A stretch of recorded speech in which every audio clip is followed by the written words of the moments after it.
Hello and welcome to The Long Play, where we listen to some of the world's greatest albums. It's a little bit like a book club, but there are no books. Hello, Paul. Hey, Tom. How are you doing? Yeah, good, thanks, mate. You? Yeah, I'm great, thanks. Good. I love this little bit which we do when we do the intro episodes, where we pretend we haven't I haven't seen you in ages. Yes, here we are for the intro episode of Hounds of Love by Kate Bush. Hey! This is very exciting. Yeah. Our first foray into the 80s. Yeah, our hound is here on the floor. Flanagan, the pod dog. Say hello, pod dog. He's not interested in getting involved. He's just lying here. We need some good pod dog content on the Instagram. Yeah, we do. Which you can follow us on at the Long Play Pod. Yes. See what I did there? Very good, Tom. You're professional. Yeah. Yes. I hope you're well. I hope this reaches your ears in a moment of happiness, and I hope you're reeling from your excitement of listening to Born to Run and ready to go with us stepping into a new decade. Hounds of Love. Yes, absolutely. It's the first time we've been in the 80s. Yeah. Yeah. So I was never in the 80s, to be fair. Oh, okay. I was. So it seems like a running theme, my age on this podcast. I'm not sure. That keen, you know, the people choose the albums. Yeah. And they all just happen to be really old albums. 1985. I was 16. Yikes. Yeah. I was -5. So, Kate Bush, her fifth studio album. I know precious little about Kate Bush. So interesting. Yeah, I'm really looking forward to this. I think I remember seeing Kate Bush on Top of the Pops, maybe even her 1979 classic performance of Wuthering Heights on Top of the Pops, and thinking, I hate this. Because I was a 10-year-old kid. It's just like this artsy thing that I really didn't understand and just thought wasn't for me. And so through the 80s, I think I just dismissed Kate Bush as something not for me.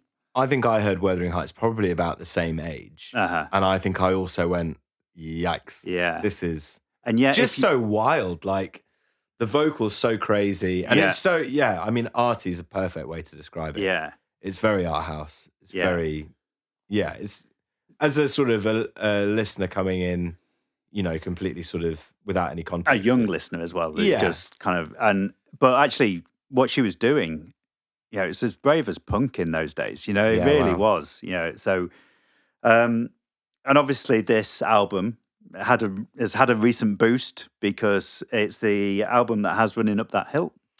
Yeah. Used on Stranger Things. Yeah. It went back to number 1, It did, yeah. The single. Yeah. It's a great song. Yeah. It is a really, really good song. So I'm very excited for those sort of sounds, like big synths. Yeah. Big drums. Yeah. Really excited about that sort of thing. Yeah. In fact, actually, it's a really interesting album because the first side has like the big songs on it. And I know, obviously, Running Up That Hill, but also Cloud Busting and Hounds of Love a little bit. The Big Sky was also a single, but I don't really recall The Big Sky. I probably recognise it. Okay. But the second side just forms a conceptual suite about a woman drifting alone in the sea at night. That's so Kate Bush. Yeah, it absolutely is. It is art pop, but it's finest, and this album, it's really critically acclaimed. So, when you think that this, I feel like I'm reaching wrongly here, but this her doing all this sort of stuff sparked like Björk and all that sort of stuff. Oh yeah, it's exciting to go to one of the originators of this sort of style. Really sort of pushing a new wave of art house popular music. Yeah, I think it's incredibly influential, not just on kind of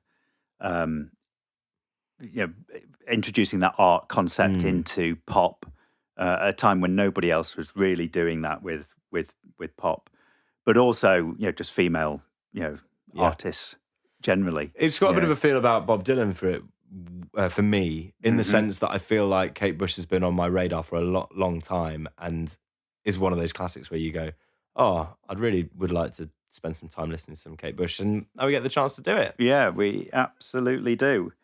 So, a really well critically received album, both at the time and now is in all sorts of top albums of all time lists. So, in fact, we were talking only earlier about Anthony Fantano, which is a YouTuber who I've been following recently, and he was doing and this video probably dates back a few years now, but he was doing a top albums of the 80s, and this is one of his top albums of the 80s. Great. So, I am really looking forward to it.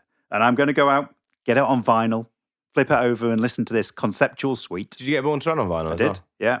Absolutely fantastic. We need to get a picture of you with, once we've done the first 10, get a picture of you with all of them. In our retrospective towards the... When we've done 10, is that the end of the year? Not quite. Not quite. No. Yeah. Oh, but here we are. We're all here together in the 80s. So thank you very much for joining us. I'm very much looking forward to personally getting stuck in. Yeah, and we will be back at the end of the month with our full review. So stay tuned for that. But in the meantime, I'll be pulling together a mid-month missive, our email newsletter that comes out in the middle of the month. And there'll be plenty to say, no doubt, about Kate Bush. And I'll be pulling reviews and background listens and watching, reading. So sign up to the mailing list. Sign up to the mailing list. There'll be a link in the show notes, or you can just go to our website, which is thelongplay.uk. Fantastic. And come and join us on Instagram at thelongplaypod. And write to us, tell us about some of the albums that you might like to see in the next poll, or the polls coming up. We'd love to hear from you. Thanks, Tom. And remember, no skipping. No shopping.